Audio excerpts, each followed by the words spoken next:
my girl.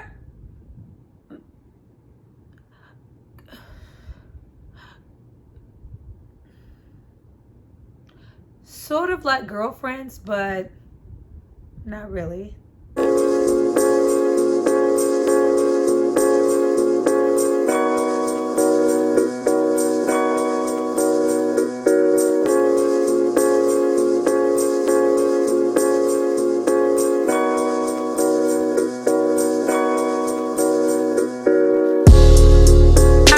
Welcome back to my channel. It's Tyra here with another struggle review, coming at you guys with not quite a review today, with the show that I'm currently reviewing, Lovecraft Country, coming to an end this Sunday. I've been looking for something new to review. Now, multiple times I've been asked, because I've been trying to promote my channel to my friends. Why won't you review Sistas? Review Sistas. Sistas is coming back for season 2. Review that. Now, I did watch season 1 of Sistas. And yeah, I am not a Tyler Perry basher, though I am not a fan either. I grew up on Tyler Perry, those plays. The plays was popping in the house. The bootleg plays. Woo, woo, woo, woo, woo, woo. It was on in the house. The Meet the Browns, the House of Pains, those were staples somewhere, a part of my childhood, teenage years. Now, with this show in particular, and with, the movies and shows that he's made more recently, we still kind of have that stage play mentality, but we're in Hollywood now. But the production and the acting and the screenwriting is just not there. So rather than review this show and roast these beautiful women and this show every single episode, I decided to make one video about just why I can't bring myself to review it at all. It wouldn't be good, y'all. But before we get into why I'm not reviewing Sistas and why you guys should drop down and give me some new material to review, I need you guys to like and subscribe, comment, like the video, and we're going to come back and we're going to discuss the problems with Sistas. Hey, mess up my love like up. We going up, 'cause I'm looking for love.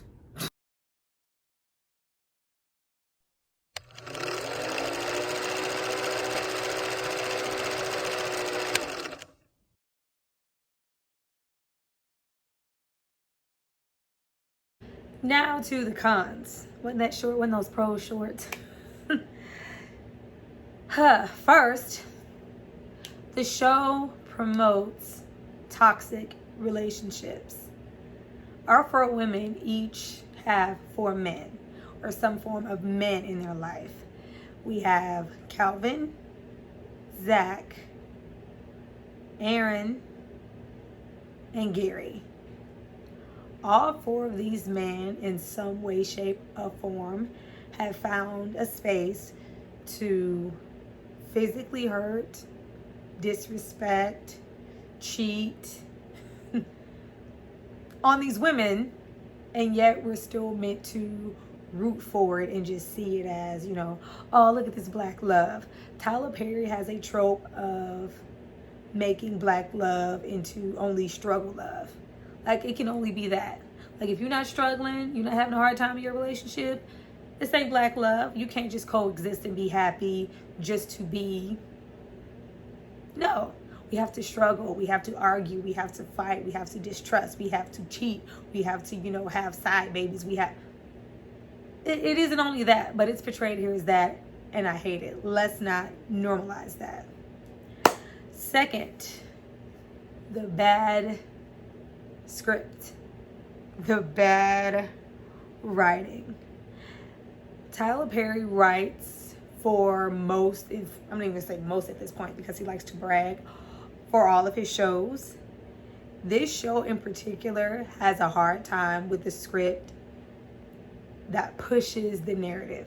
It's so repetitive. We have the same characters asking the same questions over and over and over again. Oh my God, hey, where are you? I need to get to you. I need to help you. Where are you? Yeah, I'm over, on this side of the street in the corner. Yeah, I know that, but how am I going to get to you? Where is it? Where can I find it? What's the address? Hey, don't ask me any questions. Just get here. Yeah, I understand that, but where are you? Hey, what's going on? You can talk to me. What's up? Oh, girl, I'm just tired. I just want... Yeah, hey, what's going on? What's happening? You can tell me what's up. It's as if he's ran out of things to say in one moment and he just fills it with, well, let's just ask that again to, push and get that 25-minute runtime in. Let's roll it up. No, Tyler. So to start off, let's just start off with the pros and the cons of this show, because there are some pros. It's not all bad. And then we'll get into the cast and the characters and things of that nature. So the pros of this show, I do like that it is an all-black cast. I love that. I do like that we get to see 4 different women's perspective and we get to see that friendship. I love those tropes of, friendship and support and sisterhood. All great things to see. I love that, they all have different jobs and they still manage to coexist. We have a lawyer, we have a bank teller, someone who works in the airport, and a salon owner. We get different things there. And I love that it's very reminiscent of Girlfriends in that way. As soon as I saw the clip and the time slots for the show, you see those 4 beautiful brown-skinned women, and you're like, oh my girl, you're instantly taking back to, oh my God, I used to love that show. I wonder if I'm going to get the same thing here or get something of the sort here. Those bonds. No. We have, really cheap sets. Cheap, like, prop sets. I couldn't, for the life of me understand why we have different women from all different walks of life, but all of their apartments are the exact same size. Damn near. Everybody, matchbook-ass apartment,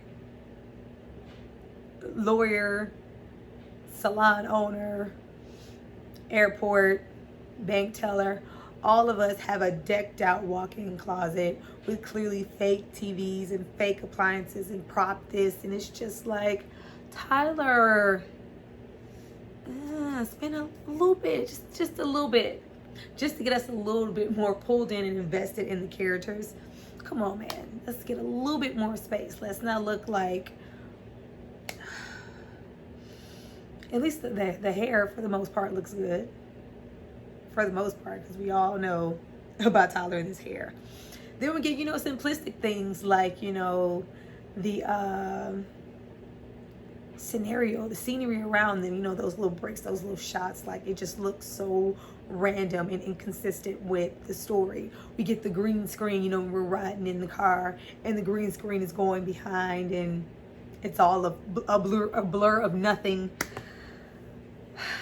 Really small, trivial, no money, first director mistakes when Tyler Perry is a vet. And this isn't something that he's, I'm touching on from a distance. No, you're personally writing and directing these shows and they still look like this. Why? We have extras in the background that look like, don't get me started on those extras. Every time I think about an extra in Tyler Perry, I think about that man in Fall from Grace drinking out of that empty cup and eating nothing off of an empty plate. But we have people who, in the bank, in the club, in the law firm, in the street, in the hair salon, that look like they don't know what to do with themselves, like they had no directions.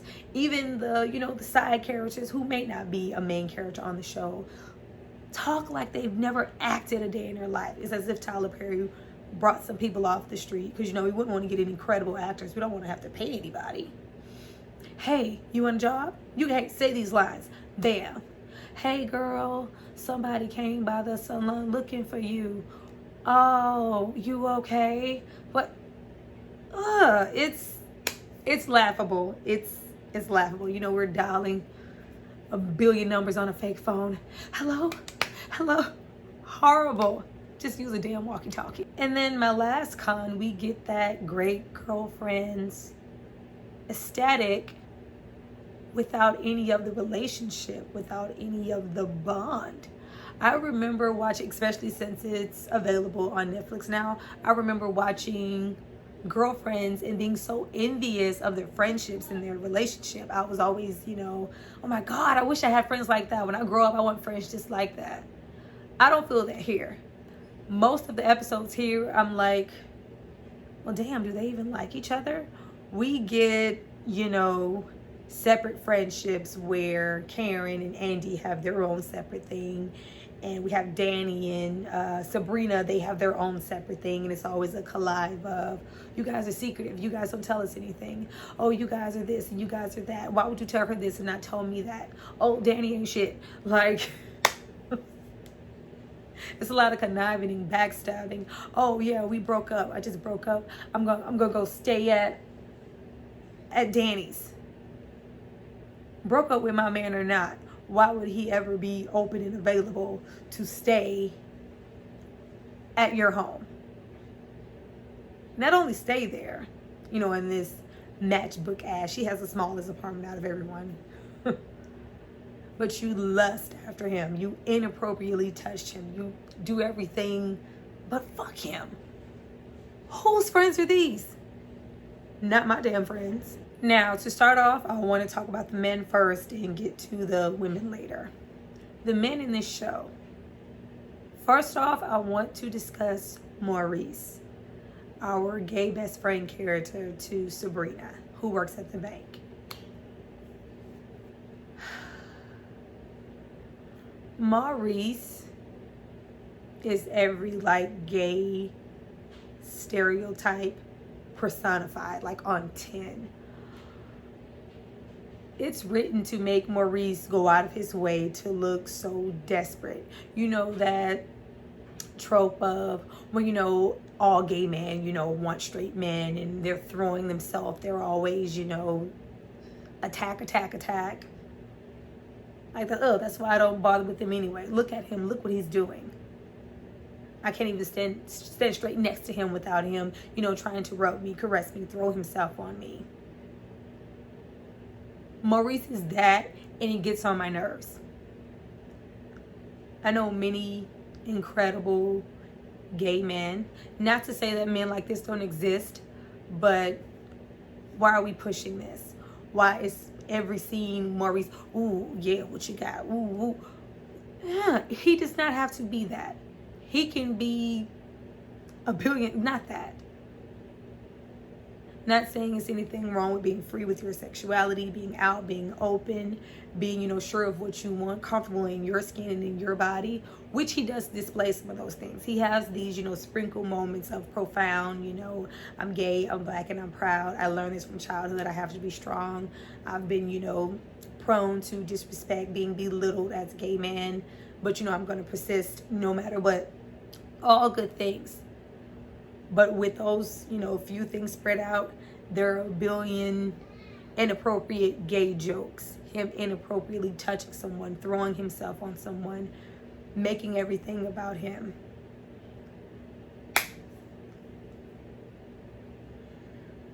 Who asked for this? Who asked for this? Even with the investigator from last season, who had the horrible fade wig. I was like, oh, why, Tyler? Why? That was like the worst wig. It looked like it was spray painted on her damn head.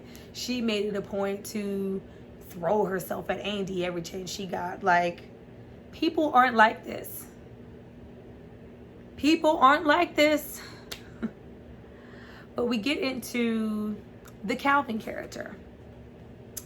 Now, Calvin does any and everything possible under the sun to make Sabrina question his sexuality. After he's made it very clear that he's a straight heterosexual man, we get things like, you know, him kissing another man, him, you know, wanting to play with a vibrator, in a, you know, different underwear, gay clubs, drag clubs, femme characteristics.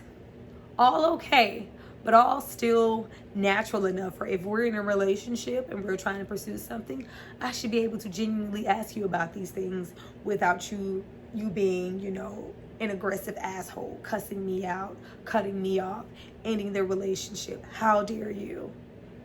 Son, if I'm not into these things and I'm not aware of these things and you tell me to put something in your ass, I should be able to ask you about it. But we're meant to forgive all of this aggressive, borderline abusive ass behavior with, I was raised by 2 gay dads. How dare you question? I don't care if you was raised by wolves. If I'm your woman, I should be able to ask you anything. And you being raised by 2 gay men doesn't excuse you being disrespectful. Then we get into Zach.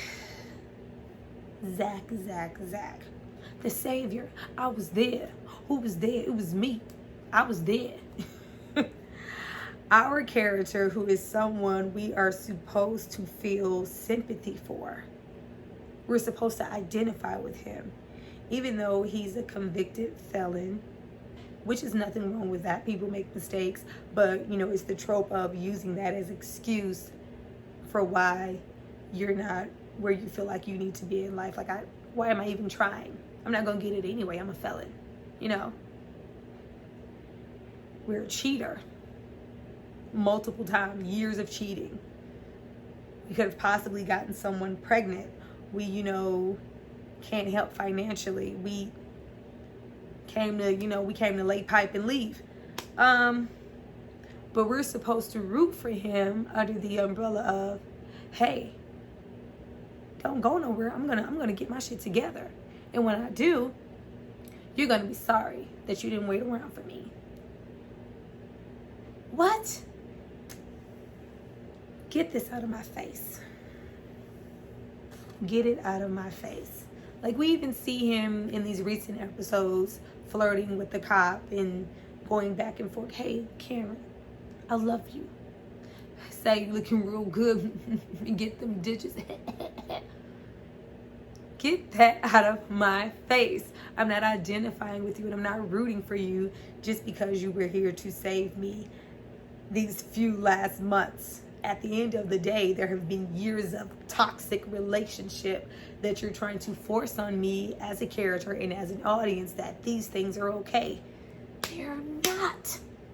Then we get into Gary, the liar, supposed alleged abuser, manipulator, embezzler, cheater. I got a wife, but I don't. Does everything to look like the creepiest guy in the world. Like, I'm not trying to let you in my apartment, let alone have a relationship with you and move anywhere.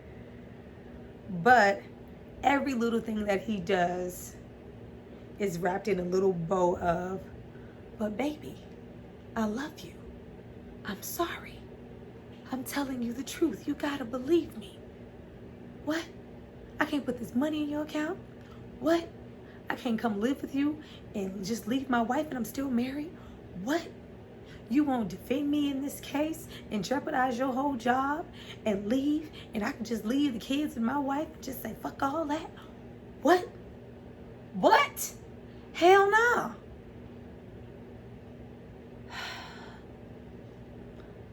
The way he is written, it's like, well, damn, Tyler, do you want me to like this guy or not? Make up your mind. Because this mystery you're trying to have happen is getting on my nerves. Don't even get me started on Aaron, the sexy divorcee preacher who brings destruction, death, and temptation to Karen almost every other episode. But hey, he's not Zach, so we're supposed to root for him. No. Now let's get into the women of the show.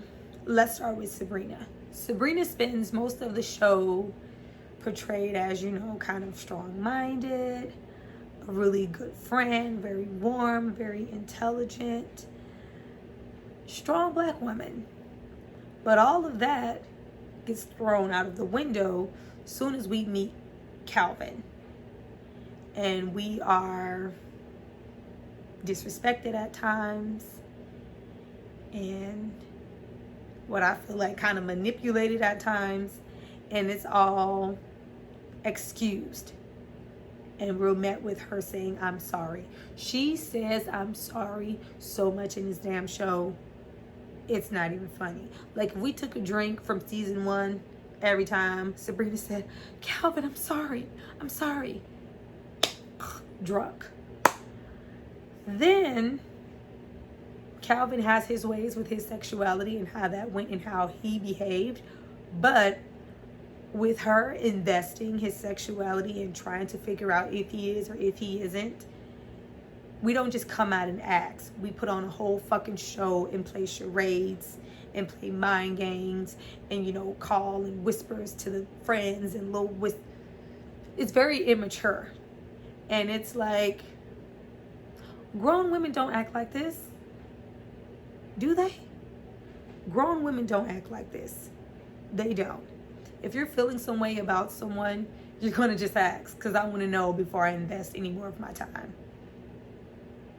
Like, if we're going to be going through a relationship and here and there you want to wear a little feminine panties, I got to put my finger in your butt.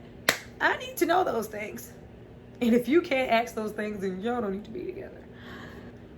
Now let's get into Karen. Karen is by far my favorite actress on the show. I think she's the best actress on the show, and she's my favorite character. I've seen her, you know, in other things, and she does really good. I like how she portrays her character here. But for the first season, a lot of the first season, she was portrayed as that angry, mean black woman stereotype. And it was like gaslighting for Zach. Like, if you didn't talk to me that way, I wouldn't be like this. Look how you talk to me. And then, you know, Aaron comes along. You need to watch how you talk to people, which is reasonable. Everyone needs to come at someone with respect and watch how they talk to people. But that should not have been a gaslighting moment. And it shouldn't have been, you know, an angry black woman trope. Like, give us something new, Tyler. Tyler loves to put these things out there and then plus replay and put them out there again. Don't use her being the angry black woman to gaslight a character like Zach so we can identify with him. The way she is does not excuse any of his behavior. No, not in my house, it don't. Danny. Danny's character is like a double-edged sword to me. I have a hate-love relationship with Danny's character. The woman has really good comedic timing, and she's funny. But, and you know, without her, the show, I feel like the show would be quite boring because she does provide comic relief.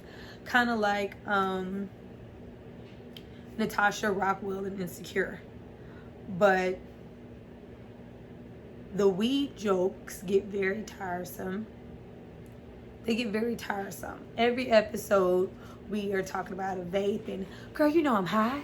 I'm like, well, damn, is this a show about women or is this fucking Friday After Next? Like, where are we going here?